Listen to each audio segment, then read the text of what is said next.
Good evening, ladies and gentlemen. Today is a sad day for single men, as another beauty leaves the available list.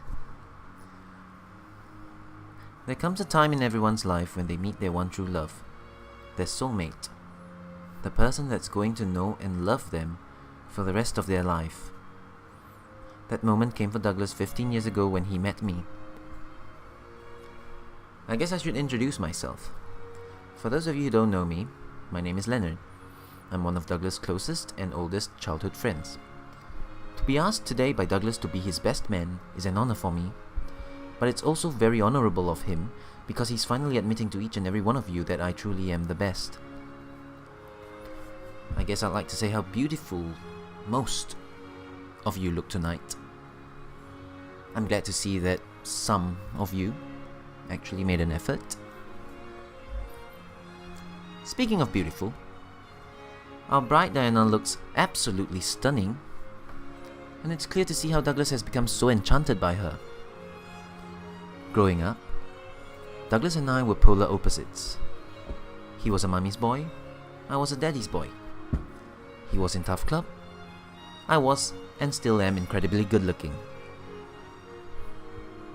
It is because of our very different but distinct personalities that we get along so well. We had as few quarrels as Douglas had girls chasing after him.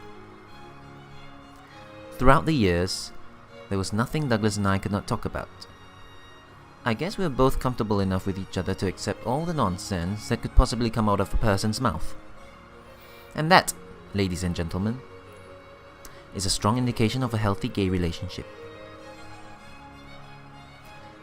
Really, communication is key in any relationship, and any man would be the luckiest man if he were to find a partner who gels so well with his friends. So you could imagine my elation the day I met Diana. Talking to her feels like talking to your priest in confession. She would never judge. You see, Diana, as much as she's beautiful on the outside, is infinitely more beautiful on the inside, and I love her for that. Her heart is as pure as an angel's, and her words as kind and gentle as a dove. That is, except when I'm behaving like an ass.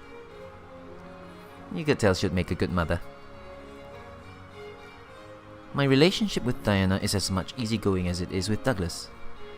In my times of need, I've confided in her. When I'm trying to be funny, she pretends to laugh at my jokes. That's more than any friend of Doug's could ask for. A female version of his best friend. Down at West Coast Grove, we have formed a close-knit clique of neighbours, and she blends nicely into it. She's very much a matriarch in the group, making sure everyone under her wing is well taken care of.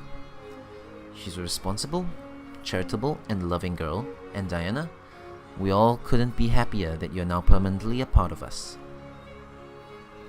Douglas and Diana, you have braved trials and tribulations in order to be here today, and I am thankful that God has smiled upon you and your families. It is heartening to see how close the parents-in-laws have become, how they've accepted one another, laughed and cried with each other, and supported each other's children throughout this time, and I believe for all time to come. Our parents are the greatest blessings in our lives, and now they'll be the greatest blessing to Douglas and Diana's marriage.